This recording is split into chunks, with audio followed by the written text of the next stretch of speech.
अढ़ाई घंटा ले सोन के बरसना हो तो वो सोना खान ना था। अप्रैल 1857 को जब मंगल पांडे ने स्वतंत्रता की पहली लड़ाई की शुरुआत जब की थी तो उसकी चिंगारी छत्तीसगढ़ तक भी पहुंची थी। और आज हम उस जगह पे हैं जहां पे उस चिंगारी की परिणति ये हुई कि 10 दिसंबर 1857 को उस वीर शहीद को फांसी दे दी गई और उसके शव को तोप के मुंह से बांधकर उड़ा दिया गया था। तो आज हम उस ऐसी जगह पर हैं, आप सबको लेकर आए हैं जहां एक नहीं दो बेशकीमती खजाने का भंडार है। तो नमस्कार, जय जोहार। आप देख रहे हैं आपका अपना चैनल छत्तीसगढ़िया संगवारी चैनल। आज हम आपको लेकर आ रहे हैं सोना खान। जैसे कि नाम से ही जाहिर हो रहा है कि सोने की खान। तो यहाँ दो प्रकार के सोने हैं। एक बेशकीमती सोना, वो जो हमारे वीर शहीद वीर नारायण सिंह जी की जन्मस्थली है ये गांव, और यहीं से उनकी पहचान है इस गांव की शहीद वीर नारायण के नाम से। और दूसरा इसलिए कि यहाँ पर है वाकई सोने की खान, जो कि अगर यह सोने की खदान शुरू होती है तो देश का चौथा और छत्तीसगढ़ का पहला सोने की खान होगी। तो आइए चलते हैं आगे सोना खान की ओर। बने रहेगा इस वीडियो में। हम आज आपको दो रत्न भंडारों के से अवगत कराने वाले हैं।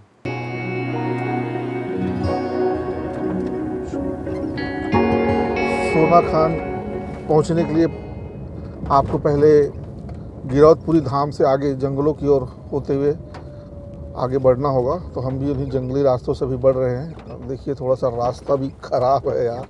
बस डर ये है कि बारिश का मौसम है तो बाढ़ ना आए कहीं पे, नहीं तो हम लोग को रुकना पड़ सकता है। वैसे दृश्य काफ़ी सुंदर और मनमोहक है। बादल जो है आसपास हमारे गुजर रहे हैं और पहाड़ियों से जाके देखिए उस तरफ पहाड़ियों पे जाके बादल जो टकरा रहे हैं, तो काफ़ी मनोरम दृश्य है। आगे तो और काफ़ी घना जंगल दिख रहा है।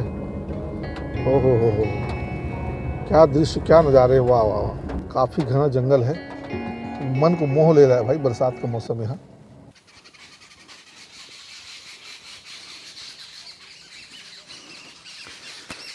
यह है शहीद वीर नारायण सिंह जी की आदमकद कांसे की प्रतिमा। ये पूरा परिसर जो आप देख रहे हैं ये है शहीद वीर नारायण सिंह स्मृति परिसर।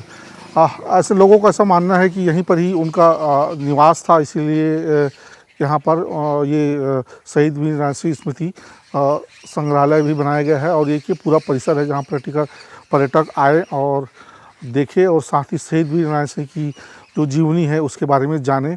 तो यहाँ बाजू में संग्रहालय भी है, हम संग्रहालय भी देखेंगे। और बाजू ये जो आप देख रहे हैं यही है शहीद वीर नारायण सिंह स्मृति स्मारक, जो उनकी मूर्ति के ठीक पीछे स्थित है। और उसके बगल में ही लगा हुआ शहीद वीर नारायण सिंह संग्रहालय है।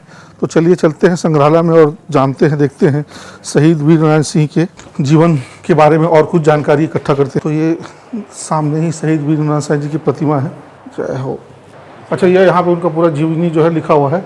और प्रदर्शनी में क्या क्या चीज़ें लगा हुआ, उनके कुछ सामान भी है क्या? सामान नहीं, उनके पूर्वज लोग ना वो करते हैं, उसका पूजा करते हैं तो घर में रखते हैं। अच्छा, घर में रखते हैं उनका सामान को। अच्छा, तो यहाँ पे देख सकते हैं पूरा उनका जीवन परिचय लिखा हुआ है। जन्म 1795 में है और उनका शहीदी दिवस तो आप सबको पता है कि 10 दिसंबर 1857 को रायपुर में उनको फांसी दी गई थी। शहीद वीर नारायण जी की स्मृति पे भारत सरकार ने डाक टिकट भी जारी किया हुआ है। तो उस डाक टिकट का छाया चित्र यहाँ पर म्यूजियम में लिखा हुआ है कि कुंवर वीर नारायण सिंह की शहादत को सम्मान देते हुए भारत सरकार के डाक विभाग ने 10 दिसंबर 1987 को एक डाक टिकट जारी किया है, जिसमें आप देख रहे हैं कि शहीद वीर नारायण सिंह को तोप के मुंह पे बांध दिया गया है। यहाँ शहीद वीर नारायण सिंह जी का एक और बड़ा सा चित्र लगा हुआ है, जिसमें लिखा है कि 1795 में सोना खान के जमींदार श्री राम राय के यहाँ नारायण सिंह का जन्म हुआ था। वे और 1829 से 30 के बीच में उसके पिता की मृत्यु के बाद सोना खान की जमींदारी वीर नारायण सिंह ने संभाली थी। ये उनकी प्रतिमा की एक और फोटो है। ये आप जो फ्रेम पे तस्वीर देख रहे हैं, इस तस्वीर पे वो एक छाया प्रति है उस आदेश की जिस आदेश के तहत शहीद वीर नारायण सिंह को फांसी दिया गया था। इसमें देख सकते हैं, इसमें अंग्रेज अफसर इलियट डिप्टी कमिश्नर के साइन है।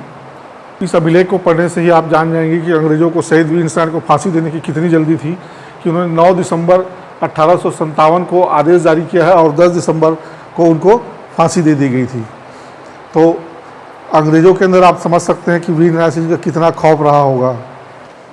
जी हाँ, ये इस तस्वीर में आप देख रहे हैं कि रायपुर के जय स्तंभ चौक की तस्वीर है, जिसके नीचे लिखा हुआ है कि इसी जय स्तंभ चौक पर अंग्रेज़ों ने उनको फांसी दे दी थी और उन्हीं की याद में ही अभी जो चौक बना है उसको जय स्तंभ चौक कहते हैं। अब ये संग्रहालय का भ्रमण तो कर लिया है। अब यहाँ एक और तस्वीर है, शहीद वीर नारायण सिंह के नाम पर ही छत्तीसगढ़ सरकार ने छत्तीसगढ़ के एक स्टेडियम का नाम शहीद वीर नारायण सिंह अंतर्राष्ट्रीय स्टेडियम रखा है, जो कि छत्तीसगढ़ का एकमात्र अंतर्राष्ट्रीय स्टेडियम है जिसका निर्माण 2008 में हुआ था। तो ये इनको भी इस स्टेडियम का नाम भी शहीद वीर नारायण सिंह जी के नाम पर ही रखा गया है, उनको सम्मान देते हुए। आइए अब चलते हैं म्यूजियम से गार्डन की ओर। अभी इस वक्त हम हैं शहीद स्मारक उद्यान में। आप देख पा रहे हैं चारों तरफ जो हरियाली फैली हुई है और काफ़ी सुंदर ये गार्डन है। और देख सकते हैं सोलर लाइटें लगी है, पर्यटकों के बैठने के लिए हट्स बने हैं, चेयर लगी है और डस्टबिन भी जगह जगह पे रखे गए हैं। और सोलर लाइटों में जो बोर्ड लगा है जिसके हिसाब से हम ये कह सकते हैं कि हाँ, बहुत सारे काम जो है SBI फाउंडेशन और समर्थन के द्वारा किया जा रहा है, जिसमें पर्यटकों की सुविधाओं का ध्यान रखते हुए बहुत सारे काम है। शौचालय वगैरह का रेनोवेशन और गार्डनिंग। और ये जो पीछे हमारे देख रहे हैं इसको शहीद वीर नारायण सिंह वीर गाथा पथ कहते हैं, जिसमें उनके पूरे जो जीवन काल है, उनके जो संघर्ष की कहानी है वो उनको चित्रित किया गया है एक नए तरीके के 3D चित्र के माध्यम से। इस पर अभी और लाइटें लगना बाकी है। तो आइए चलते हैं हम इस वीर गाथा पथ की ओर, जिसमें शहीद वीर नारायण सिंह की पूरी जीवनी लिखी हुई है। पहले ये चित्र जो आपके देखने को मिल रहा है वहाँ पे लिखा है कि छत्तीसगढ़ के स्वतंत्रता सेनानी की जीवन गाथा, द लाइफ। इस पहले चित्र पे आप देख पा रहे हैं कि शहीद वीर नारायण सिंह जी की तस्वीर एक धातु के प्लेट पर काटकर उकेरी गई है, जिसमें लिखा है कि वह वीर था, वह नारायण था और सिंह भी था। ये उनके सम्मान में ये शब्द यहाँ पे गुदे हुए हैं। और इस का मैं एक चीज़ इस लिखे हुए कविता इस लाइन पे मैं एक चीज़ और बताना चाहता हूँ। शहीद वीर नारायण सिंह को जो वीर की पदवी है वो अंग्रेज़ों ने ही दी थी और बाद में वो अंग्रेज़ों के खिलाफ उन्होंने ही विद्रोह किया था। इसके पीछे लोगों की ऐसी मान्यता कहानी है कि इस क्षेत्र में एक नरभक्षी बाघ का आतंक फैल गया था। उस समय नारायण सिंह जी उस समय जमींदार थे यहाँ के, तो उन्होंने प्रजा की रक्षा के लिए अपने घोड़े पर तलवार लेकर पूरे अपने क्षेत्र के जो 18 टोले हैं उनकी पहरेदारी करते थे और उस नरभक्षी शेर को उन्होंने अपनी तलवार से ही मार डाला, जिससे यहाँ के क्षेत्र के लोग उनको वीर कहने लगे थे और इसीलिए अंग्रेजी शासन ने भी उन्हें वीर की पदवी से सम्मानित किया गया, इसीलिए उन्हें वीर नारायण सिंह कहा जाने लगा। तो आइए चलते हैं इस पथ पे अगली तस्वीर की ओर। इस दूसरी तस्वीर में हम देख सकते हैं कि छत्तीसगढ़ के ग्रामीण परिवेश का चित्र बना हुआ है, जिसकी पट्टिका पर लिखा है कि 19वीं सदी की शुरुआत में सोना खान के बिंझवार राजपूत जमींदार परिवार में नारायण सिंह का जन्म हुआ था। अपनी स्वतंत्रता चेतना जनसेवा के लिए पूरा परिवार सोना खान क्षेत्र में एक विशेष पहचान रखता था। तो आप देख सकते हैं कि इस चित्र में आदिवासी संस्कृति का उल्लेख है और नारायण सिंह के बचपन की तस्वीर है जो अपने पिता की गोद में खेल रहे हैं। और इस तरफ आप देखेंगे तो एक जमींदारी परिवार का जो एक दरबार जैसा होता था उस तरह का एक दृश्य यहाँ पे बनाया गया है। तो आइए आगे चलते हैं अब तीसरे तस्वीर की ओर। इस तीसरी तस्वीर में हम देख रहे हैं कि यहाँ पे 3 चित्र बने हुए हैं, 3 3D चित्र बने हुए हैं, जिसमें एक में हम देख पा रहे हैं कि नारायण सिंह जो है तलवार लेकर अंग्रेज सिपाहियों के ऊपर आक्रमण कर रहे हैं और दूसरी तस्वीर में देख पाए हैं कि आदिवासी युवाओं का एक संगठन मजबूत संगठन से हमको दिखाई दे रहा है संगठित। और तीसरी तस्वीर में आप देख रहे हैं कि बहुत सारे आदिवासी युवा जो है काम कर रहे हैं, विकास के कुछ काम लग रहे हैं ग्राम के और उनका नेतृत्व कर रहे हैं नारायण सिंह। तो इस पट्टिका में उनकी जानकारी देखते हैं कि क्रांति दया परोपकार से भरा एक जननायक। युवावस्था में पिता की मृत्यु के बाद क्षेत्र की जमींदारी नारायण सिंह को मिल गई थी। नारायण सिंह की कार्यप्रणाली ऐसी थी जिससे वे साबित होता है कि वे एक युवा क्रांतिकारी ही नहीं बल्कि एक जननायक के साथ वे एक दयालु और परोपकारी जमींदार थे। यही चीज़ें हमें इन तीनों चित्रों में देखने को मिल रही है। पहला कि उनके पराक्रम की कहानी आप देख ही रहे हैं कि वो अंग्रेज सिपाहियों पर हमला कर रहे हैं। दूसरा, एक जननायक थे जो उन्होंने क्षेत्र के जो उनके आदिवासी युवा थे उन सबको एकत्रित कर उन्होंने एक अच्छी सेना तैयार कर ली थी। और दूसरा, उन्हीं संगठित युवाओं से वे विकास के कार्यों को भी बखूबी कर पाते थे, तो उनका भी वो नेतृत्व करते थे। तो आइए चलते हैं अब चौथी तस्वीर की ओर, इस पथ पे आगे बढ़ते हुए। चौथे तस्वीर पे यहाँ पे 3 दृश्य बने हुए हैं, 3 चित्र हैं जिसको आप देख पा रहे हैं। तो पहले पढ़ते हैं इस पट्टिका पे इन चित्रों की जानकारी। 1856 के, तो इस पट्टिका पे पढ़ते हैं कि 1856 में इस पूरे क्षेत्र में भीषण अकाल पड़ा था। तब वीर नारायण सिंह ने भूखी जनता के लिए अपना अन्न भंडार खाली कर दिया। इतना ही नहीं, अनाज व्यापारी का अनाज भंडार जनता के लिए खुलवा दिया। बलपूर्वक अनाज निकालने के बाद भी व्यापारी वीर नारायण सिंह को शिकायत नहीं कर पा रहे थे। बाद में दूसरों के उकसावे पर बड़ी हिम्मत के बाद व्यापारी ने इसकी शिकायत अंग्रेज अधिकारी से की है।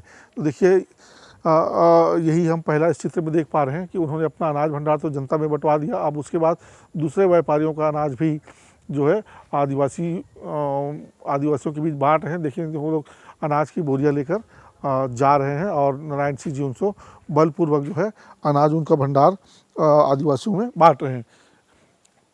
यहाँ पर भी तीसरी तस्वीर में आप देख पा रहे हैं कि नारायण सिंह के नेतृत्व में गोदाम से अनाज जो है ग्रामीण लेके जा रहे हैं। और नीचे तीसरी तस्वीर में आप देख रहे हैं कि व्यापारी जो है अंग्रेज अधिकारियों, जो ये लंबी टोपी वाला हैट आप जो चित्र देख रहे हैं वो अंग्रेज अधिकारी हैं, उनको वे नारायण सिंह की शिकायत कर रहे हैं। तो आइए बढ़ते हैं अब पांचवें चित्र की ओर। पांचवें चित्र में भी दो दृश्य बने हुए हैं। तो पढ़ते हैं पट्टिका पे लिखी हुई जानकारी। वीर योद्धा नारायण और उनकी सेना। अंग्रेजों ने वीर नारायण सिंह को गिरफ्तार कर जेल में डाल दिया और जेल के प्रहरियों के सहयोग से नारायण सिंह जेल से भाग गए।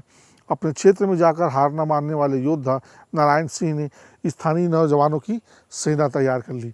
तो यही दृश्य जो है यहाँ पे आप इन चित्रों में देख सकते हैं कि नारायण सिंह को अनाज लोगों में बांटने के बाद व्यापारियों की शिकायत पर अंग्रेजों ने उनको गिरफ्तार कर लिया था। ऊपर आप देख रहे हैं कि अंग्रेज सिपाही उनको गिरफ्तार कर रहे हैं और नीचे आप देखेंगे कि जेल का दृश्य बना है जिसमें जेल प्रहरी उनको जेल से भागने में मदद कर रहे हैं। उसके बाद आप देख रहे हैं कि यहाँ पे जेल से भागकर नारायण सिंह ने इन देखिए चित्रों में आदिवासियों की एक बड़ी सी सेना बना ली है जिसका नेतृत्व स्वयं नारायण सिंह कर रहे हैं। तो आइए बढ़ते हैं अब छठवीं तस्वीर की ओर। यहाँ पर है नारायण सेना और उसका पराक्रम। यहाँ पट्टिका पे लिखा हुआ है कि नारायण सिंह की अगुवाई में बनी सेना ने अंग्रेज अधिकारी स्मिथ की सेना का जमकर मुकाबला किया। चौतरफा तीर से हो रहे हमलों से अंग्रेजी सेना पीछे हटने को मजबूर हो गई। यह नारायण सिंह और उसकी सेना का पराक्रम ही था जिसकी वजह से स्मिथ की सेना को पीछे हटना पड़ा और इस घटना से अंग्रेजी सेना बुरी तरह बौखला गई, जिसके लिए इसी बात का वर्णन जो है इस चित्र में बना हुआ है। आप देख पा रहे हैं कि नारायण सिंह घोड़े पर सवार होकर अपनी सेना, आदिवासी सेना का नेतृत्व कर रहे हैं। वो जहाँ जिसमें तीर कमान, भाले और कुल्हाड़ी लेकर के अंग्रेज़ों पर हमला कर रहे हैं। और इससे आप देख रहे हैं कि इस चित्र में जो है अंग्रेजी सेना है जो घोड़ों पे और पैदल बंदूक लिए हुए हैं। वैसे ही एक रास्ता पाथवे जो काफ़ी सुंदर है और पहाड़ी से लगा हुआ है तो उसका वातावरण बहुत अच्छा है। तो उसमें चलने से भी एक अंदर इन चित्रों को देखते हुए पढ़ते हुए एक अपने अंदर भी मैं जो है महसूस कर पा रहा हूँ उस वीरता को, उस भावना को और उस सम्मान को जो हमारे शहीद वीर नारायण सिंह जी के लिए मन में उपज रही है। तो सातवीं तस्वीर जो है वो बना है इनके संग्राम की कहानी पर है, उनके संघर्ष, उनके स्ट्रगल पे। तो 7वें नंबर पराक्रम पे हम पढ़ते हैं पहले की जानकारी। नारायण सेना के पराक्रम से बौखलाई अंग्रेजी सेना ने मासूम व निहत्थे ग्रामीणों के घरों में आग लगा दी। यह हरकत अंग्रेज़ों की कायराना हरकत थी। नारायण सिंह और उनकी सेना कुर्रू पाट की पहाड़ी पर चढ़ चुकी थी और ऊपर से अंग्रेज़ों पर ताबड़तोड़ हमले कर रही थी। अंग्रेज़ों ने अतिरिक्त बल बुलाकर पहाड़ी को चारों तरफ से घेर लिया और नारायण सेना कमज़ोर पड़ रही थी। अपने लोगों के प्राणों की रक्षा करने के लिए नारायण सिंह ने अपने आप को अंग्रेज़ों के सामने आत्मसमर्पण कर दिया। तो यही कहानी इस चित्र में आप देख रहे हैं जो कि चित्र 3 हिस्सों में बना हुआ है। पहला आप देख रहे हैं कि अंग्रेजी सेना जो है, देखिए जो बड़ी बड़ी लंबी टोपी के साथ में बंदूक लिए खड़े हैं और नीचे ग्रामीण हैं जो उनके ऊपर अत्याचार कर रहे हैं। पीछे आप देख पा रहे हैं कि ग्रामीणों की झोपड़ियाँ भी बनी हुई हैं। और दूसरे चित्र में आप देख रहे हैं कि अंग्रेजी अधिकारी घोड़ों पर सवार होकर उन गाँवों पर आग लगा रहे हैं और ग्रामीण जो है आग से भयभीत होकर तितर बितर भाग रहे हैं। और तीसरी तस्वीर में आप देख पा रहे हैं वीर नारायण सिंह को अंग्रेजों ने बंधक बना लिया। उनके चित्र में देख पा रहे हैं कि हाथों में रस्सी और बेड़िया डालकर उनको अंग्रेजी सेना अपने साथ लेकर के जा रही है। अभी जैसे कि इन्होंने कहा कि इस चित्र में हमने पढ़ा कि कुर्रू पाट पहाड़ी है, कि जब अंग्रेजों ने यहाँ घेराबंदी कर दी थी तो कुर्रू पाट नाम की एक जगह है जो आप पीछे इस तरह पे जो पहाड़ी देख रहे हैं, जो इस गार्डन से इस वाटिका से लगा हुआ है, इसके से लगा हुआ भी एक और पहाड़ी है, लगातार दूसरी पहाड़ी। वहीं पर ही कुर्रू पाट नाम का एक जगह है, एक छोटी सी गुफा भी है जहाँ पे शहीद वीर नारायण सिंह और उनके पूर्वज जो है अपनी देवता की कुल देवता की पूजा करते थे। वहाँ पे जो स्थापित मूर्ति है उनका, तो वही काफ़ी थोड़ी सी ऊंचाई है। और अभी बारिश का सीजन इसलिए हम वहाँ पे नहीं जा पा रहे हैं, नहीं तो आपको हम कुर्रू पाट भी जगह दिखाते हैं, आप उसको कभी और देख सकते हैं। कुर्रू पाट नाम की ऊंची, इससे थोड़ी ऊंची और पहाड़ी है, उसी पहाड़ी पर उन्होंने शरण ले रखी थी और वहीं से वो अंग्रेज सिपाहियों पर हमला करते थे। जाना रास्ता थोड़ा दुर्गम है तो इसीलिए अंग्रेज सिपाही भी उन तक नहीं पहुँच पा रहे थे। केवल उन्होंने इस क्षेत्र को चारों तरफ से घेरा डाल के रखा हुआ था। मैं तो कैमरा मैन से कहूँगा कि एक बार पूरा जो ऊपर की जो पहाड़ी है उसको दिखाने का कोशिश करें। इसी ये पहाड़ी जो आप देख रहे हैं, ये छोटी पहाड़ी है, इसके ठीक पीछे जो है एक और बड़ी पहाड़ी, वहीं पर है कुर्रू पाट। अगली तस्वीर है उनके बलिदान का है, जिसमें कहा गया कि कुर्रू पाट पहाड़ी पे नारायण सिंह के आत्मसमर्पण कर देने के बाद नारायण सिंह को रायपुर ले जाया गया। वहाँ उन पर अदालती कार्रवाई की गई।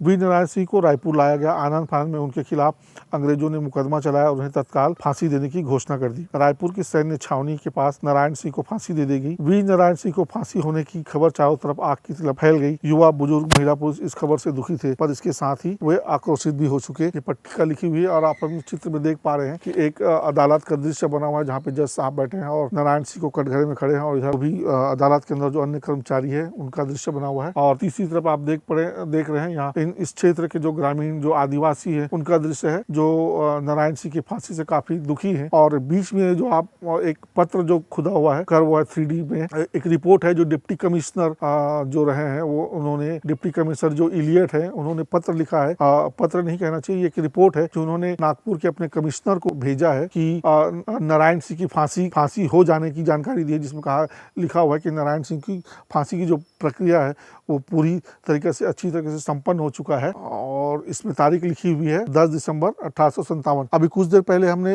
म्यूजियम में भी इनके फांसी के आदेश का पत्र भी पढ़ा, जिसके आधार पर आप खुद ही देख सकते हैं कि जनता में इतना आक्रोश था कि अंग्रेजों को नारायण सिंह को फांसी देने की कितनी जल्दी थी। 9 दिसंबर को फांसी का आदेश जारी हुआ है और 10 दिसंबर को उनको फांसी दे देगी। तो आप इससे समझ सकते हैं कि अंग्रेजों को नारायण सिंह को फांसी देने की कितनी हड़बड़ी थी। इस गौरव पथ वीर गाथा पथ के अंतिम पड़ाव पे लिखा हुआ है कि शहीद वीर नारायण सिंह छत्तीसगढ़ महतारी के प्रथम शहीद, और उनके पद चिन्हों का एक प्रतीक यहाँ पे बहुत सुंदर ही धातु से निर्मित किया गया है, जिसे देख हम सब या आने वाले पर्यटक प्रेरित हो सके और वीर नारायण सिंह के पराक्रम, साहस और बलिदान को जान सके। तो आज तो हमने सोना खान के एक ऐसे रत्न भंडार, अमूल्य रत्न भंडार के बारे में जानकारी हमने ली, जानी, और अब आगे हम जानेंगे सोना खान के एक और रत्न भंडार जो कि सोने का रत्न भंडार, जिसे कह सकते हैं दूसरा सोना, उसके बारे में। क्योंकि इस गांव का नाम सोना खान क्यों पड़ा, क्योंकि आप जान रहे हैं कि इस गांव का नाम सोना खान है, तो नाम से ही जाहिर होता है कि यहाँ जरूर सोने से जुड़ा या सोने का कोई भंडार या सोने की खदान होगी।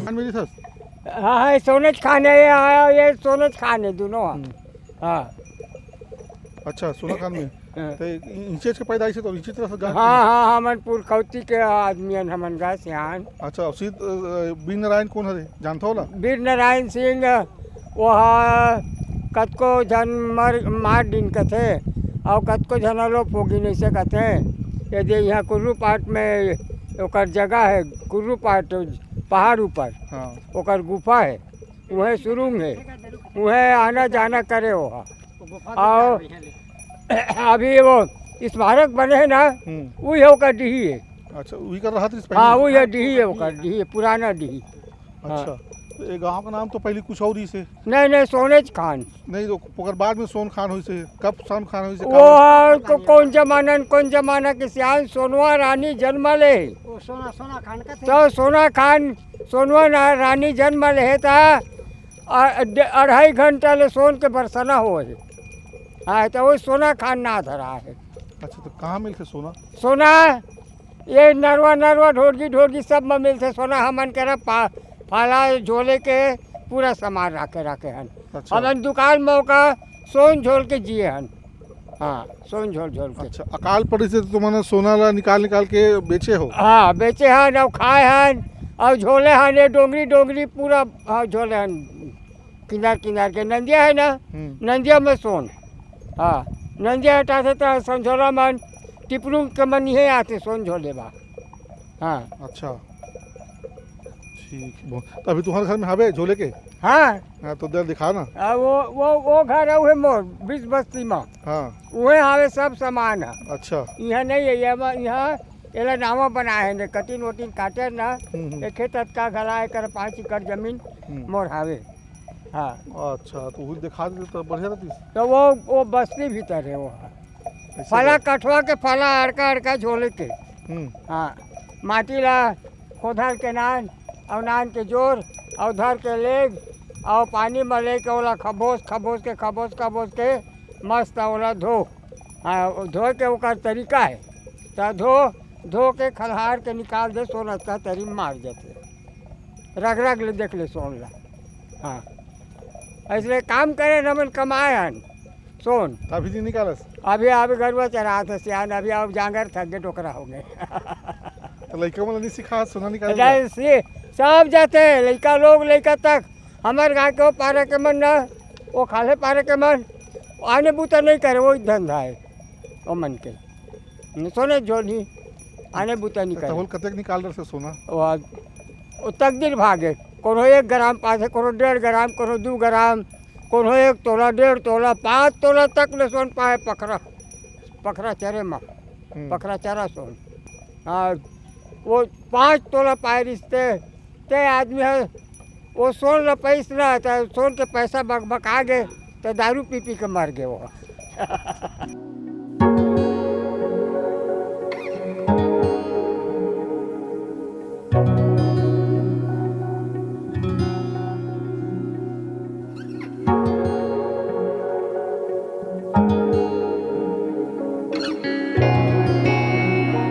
ये कहाँ निकले हैं?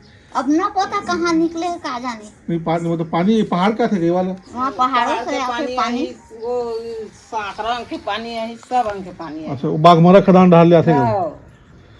अच्छा सब जाके सैनान में पानी है जुड़े बीच में आके। सब सैनान में जाके जुड़े है।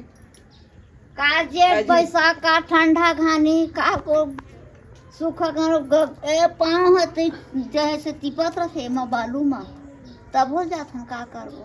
फिर तिथे पानी फिर तो ऐसे पानी खड़ा होता फिर कोतकी जाता और घाम में पूरा पसीना में नहा रहा कैसे कर कमावे नहीं तो खावे का। हाँ तो ये ला सोना निकाले के जो काम है तेला कोई भी करते या कोई पर्टिकुलर कोई जात विशेष के या तुम्हारे समुदाय का आदि कौन करते? सब गाँव तोर मनैस ना ते नहीं जावा किसी बूता का हाथ बाबा तो तहु छ जावे फाला धर के महू छ जहां अहू छ जाही अहू छ जाही अहू छ जाही गाँव भर के जाता किसान है ते सब सबका बड़ा से बड़े वाला फाला है। वो दे अच्छा वो वाला देखा बेटा उसको भी ले ले। लकड़ी एल हमन खरीद था नेला। अच्छा जे बनाते बढ़ाई ओकर से खरीद था हमन नेला। अच्छा हाँ इमे पहली नदिया के माटी देखो 3000 4000 5000 हाँ ई में ऐसे एक भर लेथन ई में धोथन।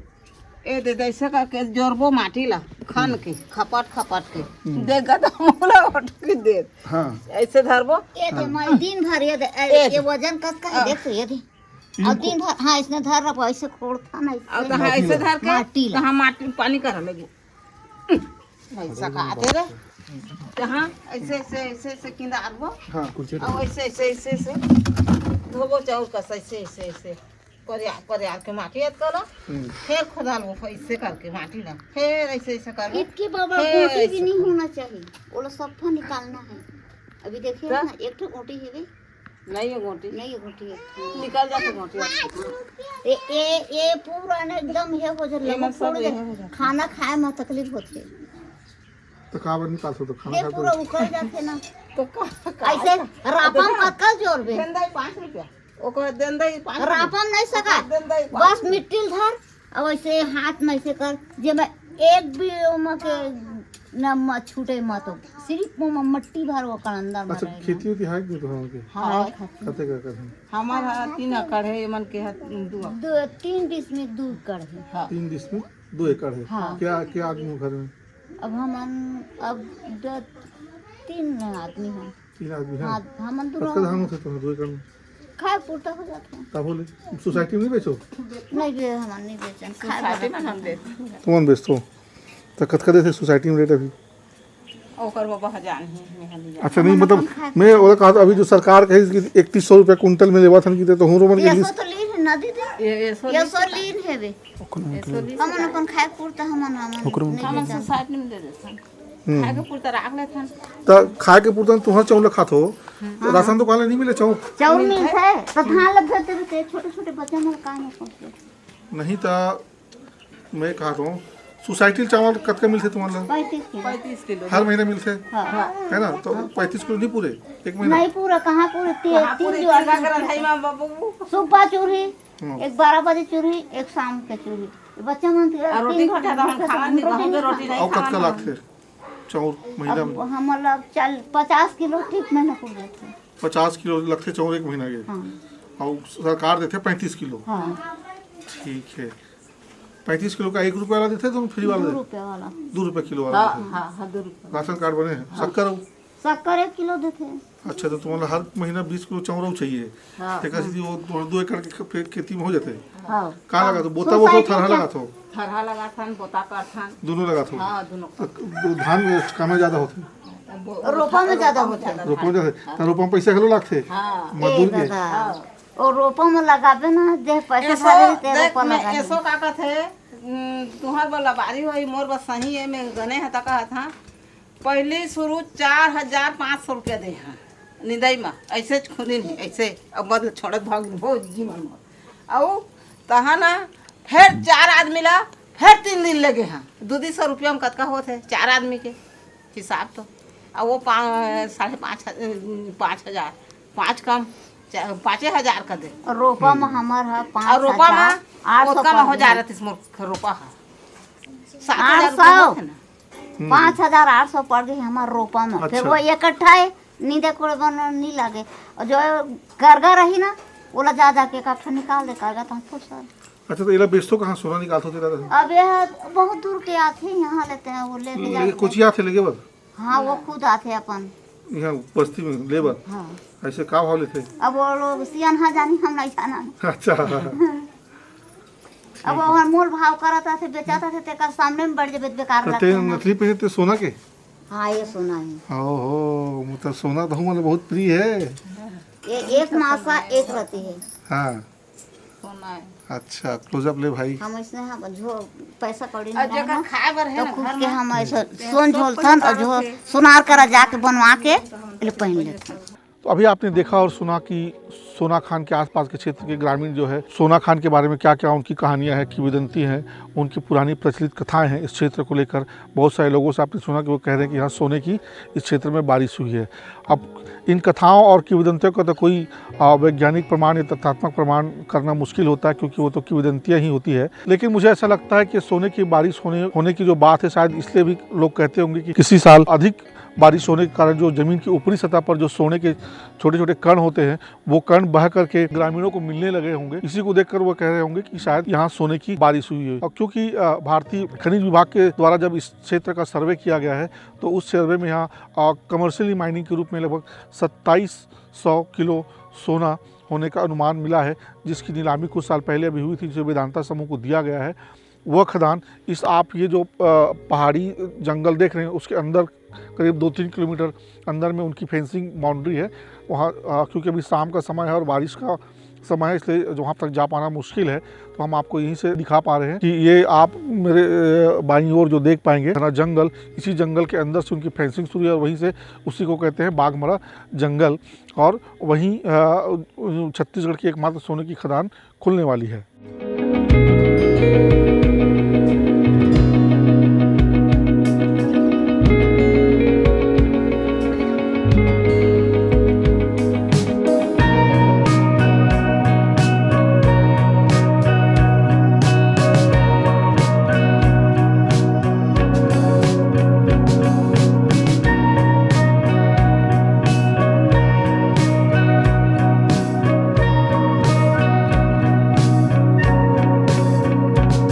में आपने देखा कि कैसे यह सोना खान का क्षेत्र अपने अंदर बहुमूल्य और अमूल्य रत्नों को छुपा के रखा हुआ है। उसकी देन है। पहले तो हम इस क्षेत्र के वीर सपूत शहीद, छत्तीसगढ़ के पहले सपूत शहीद वीरनारायण सिंह, जिनकी वीर गाथा, उनका आज़ादी की लड़ाई में योगदान और उनके संघर्ष की कहानी, उनका पराक्रम हम सब के लिए एक प्रेरणा के रूप में बहुमूल्य खजाना है। दूसरा खजाना ये जो आप चारों तरफ देख रहे हैं, पहाड़ियाँ, नदी, खेत, जंगल, इन सब की मिट्टी में सोने के कण अपने आप में बिखरे हुए हैं।